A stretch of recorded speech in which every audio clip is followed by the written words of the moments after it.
Bom, pessoal, bem-vindos mais uma vez ao TV Supremo.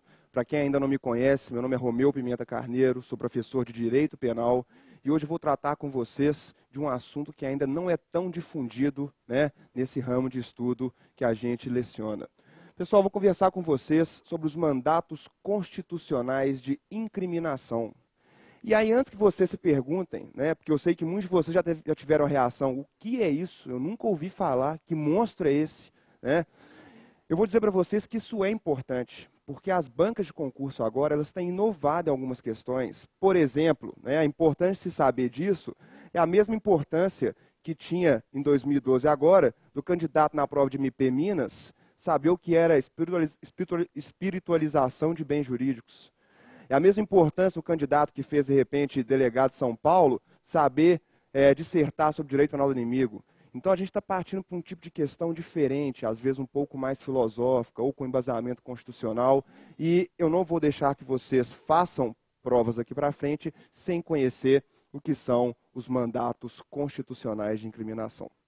Bom, pessoal, aqui é claro, é um resumo, é breve. Ao final, eu vou dar a fonte para vocês onde se aprofundarem no tema, Mas a gente começa, para introduzir, a gente precisa se lembrar de como funciona os direitos fundamentais quando são utilizados no direito penal. E aqui eu já coloquei para vocês, pessoal, que não só no direito penal, sem ignorar, é claro, as dimensões dos direitos fundamentais ou gerações, a gente sabe que os direitos fundamentais, principalmente em decorrência do garantismo penal, eles são sempre vistos como um dever de abstenção estatal.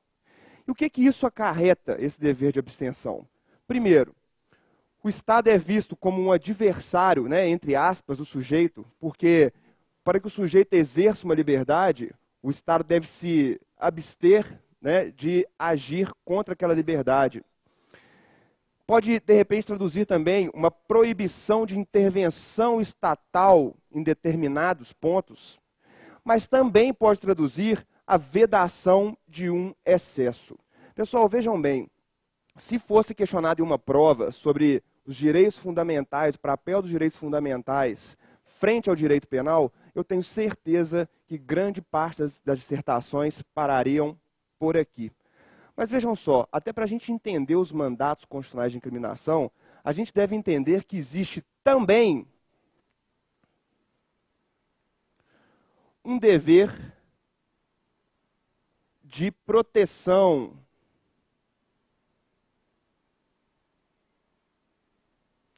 a bens jurídicos. E esse dever de proteção, pessoal, pode também ser desdobrado, como a gente fez acima, para simplificar o entendimento para vocês. O que significa esse dever de proteção do Estado?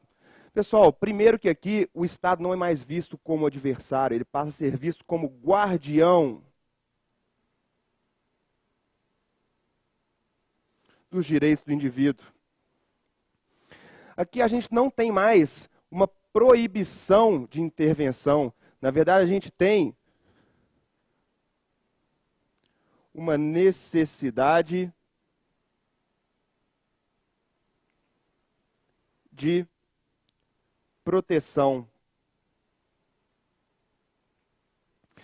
Se a gente pensasse na vedação do excesso, o que a gente teria do lado oposto aqui nesse dever de proteção é justamente a proibição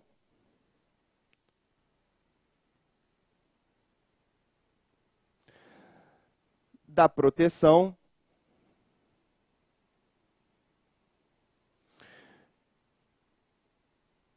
insuficiente ou deficiente. Então, pessoal, a partir de hoje, a gente deve entender que existe um direito fundamental à proteção. E esse direito fundamental à proteção, é claro que ele tem, de um lado oposto, um dever de proteção que é colocado para o Estado. Pois bem, pessoal, vencido isso, a gente precisa entender como é que se desdobra esse dever de proteção. Pessoal, esse dever de proteção basicamente se desdobra em dever de proibição, que retrata a proibição de determinadas condutas. O Estado deve proibir determinadas condutas. O dever de segurança, que significa que o Estado deve proteger o indivíduo contra ataque de terceiros. Vejam bem, dever de segurança, o Estado deve proteger o indivíduo contra ataque de terceiros. E o dever de evitar o risco significa que o Estado ele pode adotar medidas para evitar que um risco ou uma lesão se implemente. E aqui, pessoal, eu não vou aprofundar sobre isso agora. Eu quero que vocês vejam que a gente sempre ouve falar, tem uma discussão, os crimes de perigo abstrato são constitucionais, são inconstitucionais. Aí sempre alguém diz, não, é constitucional, porque o legislador antecipa, né, o resultado como medida de prevenção. Ele antecipa o risco, presume o risco como medida de prevenção. Mas ninguém nunca desceu a esse nível para vocês para explicar que isso advém de um dever constitucional de proteção. Ao final eu vou dar uma breve palhinha sobre isso, mas fica aqui, ó, para vocês, talvez esse é o fundamento maior dos crimes de perigo abstrato serem constitucionais. Bom, pessoal, visto essa parte introdutória, a gente viu qual é a nova interpretação, uma nova dimensão que os direitos fundamentais devem tomar na aplicação no direito penal, e visto também o que é que retrata esse dever de proteção, que é um dever de proibir condutas, de assegurar que o indivíduo não sofrerá ataque de terceiros, ou de protegê-lo contra esses ataques, e de evitar o risco, a gente pode entender agora fácil o que vem a ser os mandatos constitucionais de proibição. Pessoal, mandatos constitucionais de proibição não são, na verdade, nada mais, nada menos do que limites em que o legislador, ou que a atividade legislativa penal infraconstitucional deverá observar para que aquelas leis sejam proporcionais. No julgado que eu vou passar para vocês no final da aula, se fala inclusive em princípio da reserva legal proporcional, ou seja, o legislador ele tem uma ampla discricionariedade dele, que vai ser limitado pelo princípio da proporcionalidade, a fim de evitar excessos e a fim de evitar a deficiência na proteção. Se a gente fosse desenhar para simplificar, pessoal, seria mais ou menos isso aqui. O legislador tem lá a sua discricionariedade para atuar no âmbito penal. A Constituição vem e traça para ele um limite máximo e dá para ele também um limite mínimo, sendo que tudo que ele fizer acima desse limite, configurar lá, é claro, um excesso. E tudo que ele fizer abaixo desse limite, será uma proteção deficiente. Pessoal, então, o que seria a proporcionalidade? Seria justamente essas novas balizas que conduziriam a atividade do legislador penal. Então, ele não pode ficar aquém, nem ir além desses mandatos constitucionais de incriminação. Pessoal, vejam só, o excesso a gente consegue verificar muitas vezes, né? Quando, de repente, o legislador ele fixa um regime ou integralmente fechado, ou inicial fechado, violando lá, de repente, o princípio da divulgação da pena. Mas a gente tem dificuldade de ver o que seja a questão da proteção deficiente. E aí eu vou dar um exemplo para vocês simples. Coloquem aí artigo 5º, inciso 42 da Constituição Federal. Pessoal, percebam que esse inciso do artigo 5º da nossa Constituição, ele vai falar que no crime de racismo,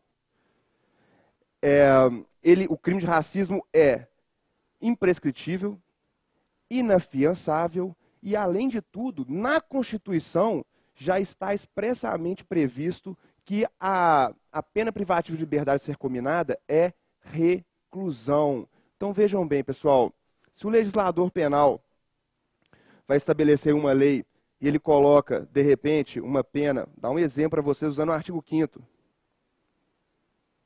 de detenção, ele infringiu um mandato constitucional de incriminação e aquela legislação ela é tida como deficiente e a gente tem a vedação da proteção deficiente.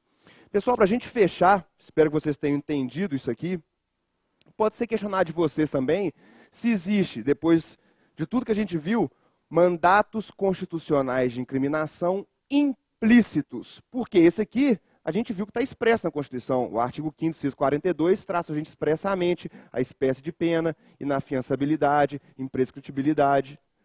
Agora, existem mandatos constitucionais de incriminação implícitos? Existem, pessoal. O que entende a doutrina sobre isso é que quando a Constituição tutela certos bens jurídicos com um grau elevado de proteção, o legislador penal não pode agir contra esses bens jurídicos. E exemplozinho fácil para que vocês não se esqueçam. Constituição Federal tutela a vida, como dizem alguns, né, talvez até o bem maior, né? Seria uma violação aos mandatos constitucionais de incriminação se, por exemplo, o legislador infraconstitucional abolisse o crime de homicídio, porque aí, na verdade, ele não estaria protegendo aquele bem jurídico previsto na Constituição. Ainda que não haja previsão expressa, a gente vai perceber que implicitamente a Constituição Federal quer tutelar esse bem jurídico. Então, estes são os mandatos constitucionais de incriminação implícitos. E para fechar, pessoal, tudo isso que eu disse para vocês vai estar com muito maior profundidade lá no HC, STF, né? HC 104.410, relatoria do ministro Gilmar Mendes, que eu não preciso nem falar do gabarito dele para tratar de matéria que envolva direito constitucional. E aqui, pessoal, ele tratou mais especificamente da questão da tipicidade pelo porte de arma desmuniciada. E aí foi tratada a questão do crime de perigo abstrato. E aí, ao tratar dessa questão do crime de perigo abstrato, ele precisou passar por tudo isso para concluir que os crimes de perigo abstrato não só não podem ser tidos, né, como inconstitucionais, por essa simples razão de serem de perigo abstrato, mas como também configuram uma proteção eficiente do Estado ao bem jurídico que se pretende tutelar, ok? Pessoal, se eu não me engano, informativo 606, deixa eu conferir para vocês aqui. Informativo, eu não trouxe informativo para vocês, infelizmente. Mas é só colocar lá, bater HC 104.410, esse eu posso conferir. Isso mesmo, relatoria de Gilmar Mendes, julgado de 2012. Pessoal, então, como eu disse, além daquela questão toda de ser novo, de ser uma questão que pouco se comenta, está aí, é objeto de informativo, fundamento de decisão do STF e claramente pode ser questionado de vocês em provas de concurso. Pessoal, é isso, eu fico por aqui, agradeço a atenção de todos, um forte abraço, até a próxima dica. E acabando o vídeo, volte a estudar. Um abraço.